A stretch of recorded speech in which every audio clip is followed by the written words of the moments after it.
मनपाच्या मुख्य अग्निशमन अधिकाऱ्यावर प्राणघातक हल्ला, छातीत चाकू खुपसला, प्रकृती चिंताजनक.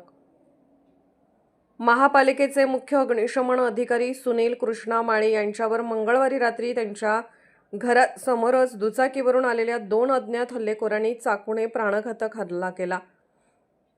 या हल्ल्यात चाकू थेट त्यांच्या छातीत खुपसला गेला असून त्यांची प्रकृती अत्यवस्थ असल्याची माहिती आहे. घटनेनंतर हल्लेखोरांनी घटनास्थळावरून पलायन केले. ही घटना मंगळवारी रात्री 8:30च्या सुमारास मिरज येथील कलानगर परिसरात घडली. सुनील माळी हे आपल्या कुटुंबासह याच परिसरात वास्तव्यास आहेत. हल्ल्याचे नेमके कारण अद्याप स्पष्ट झालेले नसून पोलिसांकडून तपास सुरू आहे. घटनेची माहिती मिळताच महापालिका आयुक्त सत्यजित गांधी, उपायुक्त स्मृती पाटील, उपायुक्त अश्विनी पाटील, उपविभागीय पोलीस अधिकारी प्रणिल गिल्डा, पोलीस निरीक्षक सुधीर भालेराव, अरुण सुगावकर यांच्यासह वरिष्ठ अधिकारी आणि पोलीस पथकाने तातडीने रुग्णालयात धाव घेतली.